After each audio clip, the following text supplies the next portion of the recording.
of enthusiasm under the lights around game time for next Thursday night's home opener. But was really happy with last night's practice. Wanted to get everybody together.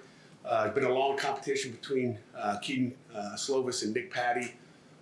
I think we've come to a conclusion here. We want to name a starter. But just a little bit about both of them. Again, it's been long. I mean, it's been a long competitive. We've looked at every tiny little detail of every statistic that could possibly go from third down, red zone team, everything. I mean, we've got it, mapped out from spring ball, and it was a close competition. We couldn't come out of spring ball to make that decision. Was not an easy decision right now either to make that call. But the first thing I'll say about both those guys is they got high IQ at that position. Both of them can lead our football team into an ACC schedule. So we got confidence in both of them.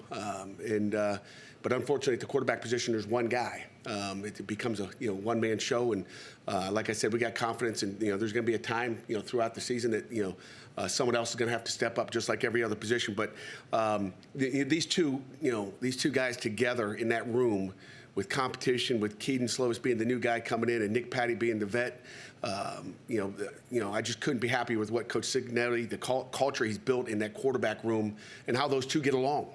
I mean, they're like this. They're like two brothers in that room from everything I see. So we're lucky to have both of these guys. With that, after long conversations with the staff, Kedon Slovis will be our starting quarterback here for that home opener next week and moving forward. Just have a lot of confidence in what he's done. I guess it really comes down to probably a little bit more consistent, very accurate with the football, he's a really, really good passer. We think he can lead us. So that's the conclusion we came to after a long time. So appreciate your patience with that. And with that, I'll open it up for questions. Pat, how was his progress as far as Nick understood the guys, he had a better sense of what the team was, but what did you see in Kedon's progress, and when did you feel like he started to take that jump ahead of Nick's comfort level? It's hard to say that when, if I told you when, then you'd say, oh, you made that decision back on that day. It's just been a slow process, and I think everybody has a lot of confidence in Nick Patty, and he was the guy, that's waited a long time to be the guy. And again, as a coach, as an offense coordinator, as a quarterback coach, as a staff, we can't just make personal decisions about who is best to lead this football team, in the city of Pittsburgh. And like I said, it wasn't easy, but we just came to that conclusion after a long time, just like some other positions. I mean, it is the highlighted position. It's the one you guys are here for today. But there's a lot of positions we think the same thing about, whether it's a middle linebacker or that safety that's going to protect the deep end of the field. Pat, I know you just praised both of those guys. What was the separator? I would say the separator end is probably just accuracy. I mean, just accuracy. And again, Kedon's really, really good in the pocket. He does, and Nick is too. And again, I don't want to slam it, because he's good in the pocket too, and he's going to scramble, and he's going to run. And but I'd say just putting the ball where a receiver's going to catch it and be able to get yards after the catch. Coach, obviously the quarterbacks have showed you and Coach Signetti that they were the guy for the job. How much of this was involved in showing the locker room and his fellow teammates that Kedon obviously also was the guy for the job? I think that's always the case. I mean, I think that's the case with every position. I mean, you could grab a guy in here and say who's the best at this, and they'll be able to tell you. But I think and again, I haven't gone around and asked a bunch of guys during camp. But I think it just became evident as time went on that was what we had to do. Coach, was there any leadership qualities or experience that came into play with Slovis with your decision for him? No, I really, it's not a leadership thing. I mean, I think both those guys are leaders, whether they're captains or Eagles or whatever. Both those guys are leaders. Our quarterback better be a leader. So it had nothing to do with leadership. They both would do a great job there, but that wasn't going to be, they wouldn't be quarterbacks if they weren't both leaders already. And, both those guys are, have leadership qualities and will lead this football team. I feel like Slovis gives you a good chance to push the ball downfield, attack vertically. We hope so. I mean, we hope so. That's, it's one of the, if you can only throw a short ball and you can't throw a deep ball, then we got problems. So, yeah, that's one of the reasons, the accuracy, Chris, of deep balls, intermediate throws, making good decisions. And I guess, talked about accuracy being one of the big reasons. It's also protecting the football. We want possession of the ball. And if we don't have possession, we want to punt it away. And I think, just the consistency there of protecting the football and making sure it's, in our possession, we're not going to give it away is also probably one of the reasons. How much did the mobility play in here? Mobility, neither one. I think both of them are very mobile. I think both of them can move, make plays with their feet, like a Kenny Pickett type guy. So, we'll find out if they're both tough like Kenny, but both of them can make plays with their feet. So, they're dual threat guys. Do you anticipate the packages for Nick like you had 2 years ago? Not right now, and don't need one right now. But if we need to, Jerry, I'll let you know that we put it in, and we'll tell the other team. If you want to package in, I'd rather put you at quarterback. See what you got. Not a lot of mobility with Jared, though. Just or anybody else. We'd like to blitz him.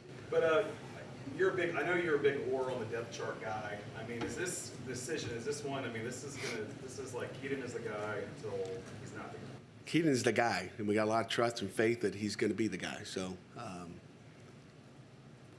How have you seen his relationship build with the receiving core, especially, just getting the timing down, extra work you've seen him put in, anything like that?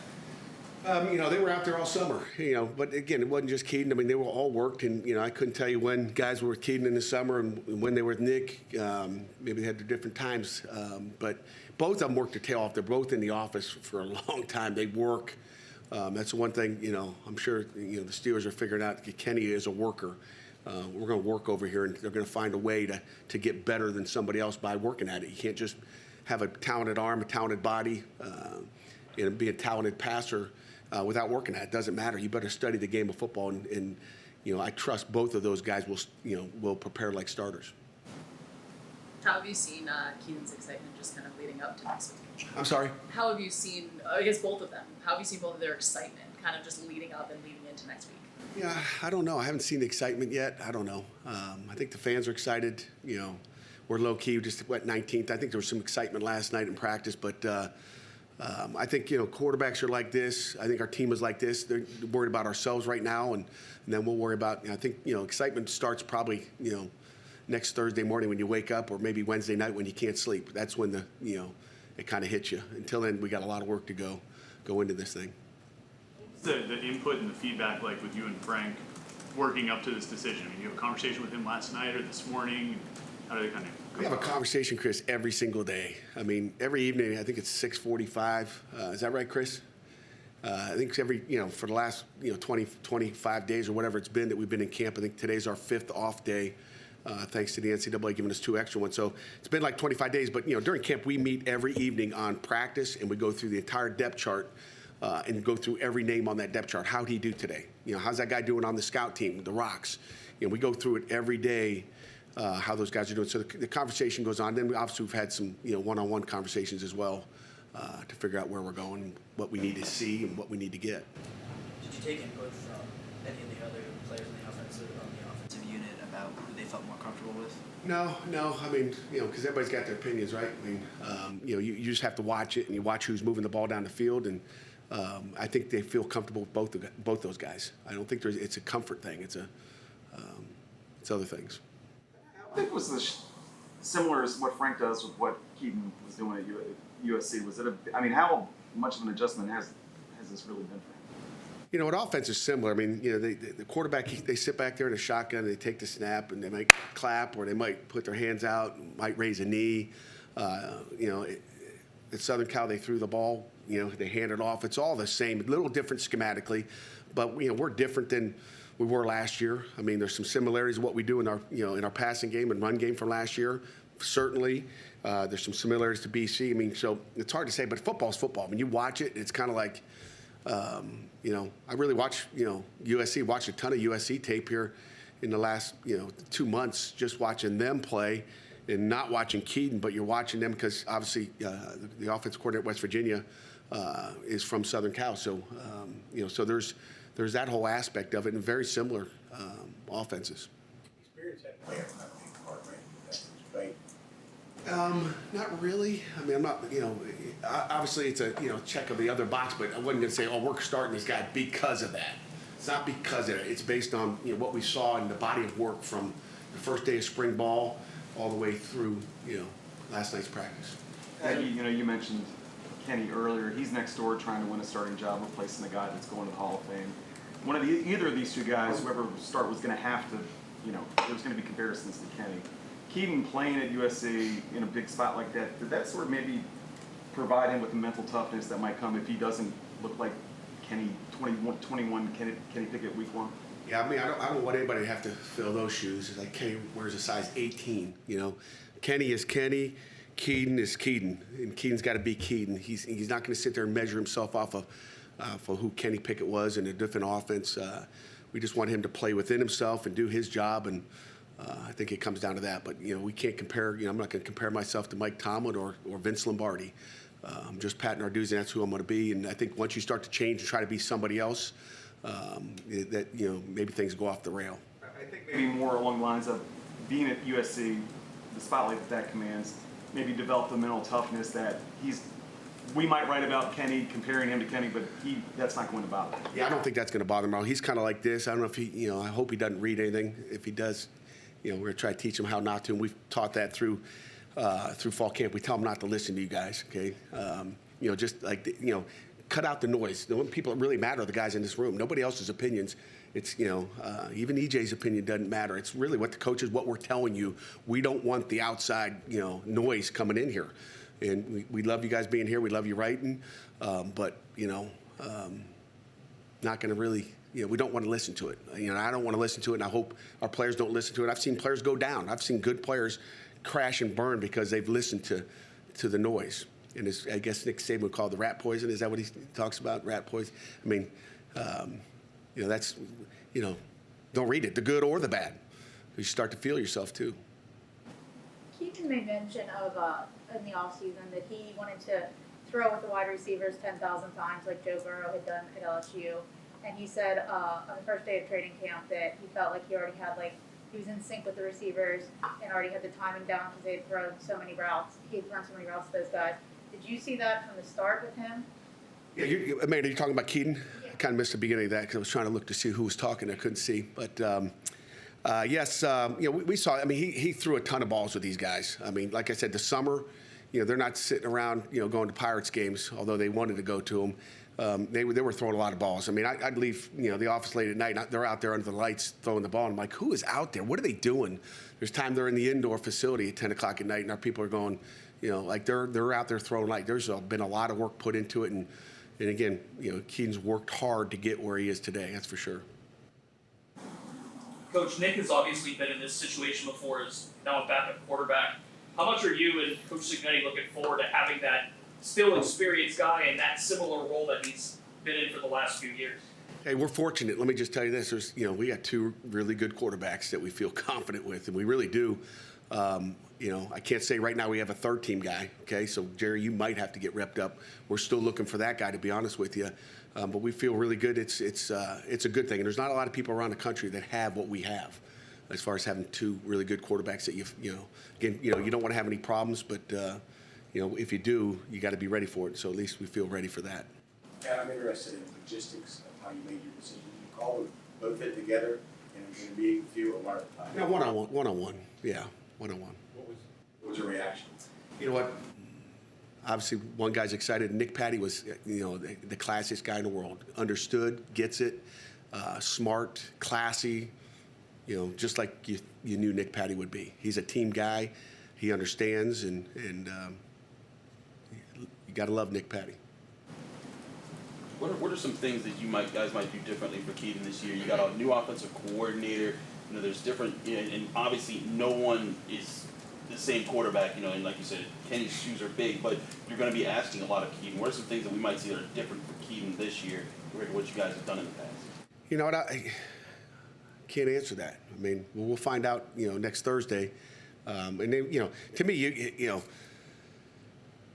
you can't really find out about a guy. You can watch videotape, in previous spots, and we're going to find out the new version, because I think Kedon's a better football player than he was, as a freshman at USC. I think Nick Patty's a better player than he was, last year, what you saw in the first two series of the bowl game. So, we'll find out the 2022 version of Kedon Slovis, and you can put a stamp on him. You can tell me or tell somebody this is what he was there, and and who he's going to be now. I'm excited to see what he does, but we'll find out in real game action when the bullets are flying live. Okay, the bullets haven't been flying live. The quarterbacks have not been non-contact, so it's going to be important for him to go out there and make quick decisions with the ball and put the ball on the money. It's not an easy job. The other day, Neil Brown said he expects to see some elements of last year's offense. What percentage, if you can, of this offense be last year? What percentage is new? Again, Neil's a smart guy, and you're a smart guy. Obviously, if you're doing something well, you want to keep doing it. In the run game and the pass game. So there'll be similarities. I mean, like I said, there's similarities. There's similarities in what West Virginia was doing a year ago, and they bring in, the offensive coordinator from USC. So football is football. I mean, there's 11 guys out there. You can only put them in so many different positions. So there's going to be similarities. We're going to do things that we did well. We're going to stop doing the things we didn't do well, and then we're going to add and make things better. And our kids were familiar with the offense a year ago, so we're going to do what we do. And I've been very, very impressed with Coach Signetti and the preparation of our staff and our players throughout spring ball and camp. I'm looking forward to watching the product. Pat, obviously you're here to talk about the new starter, but the old guy's come up a few times. Have you had a chance to watch him in the preseason? Yeah, well, we saw the first one live, of course, and then I didn't get home until late. Who'd they play that second game?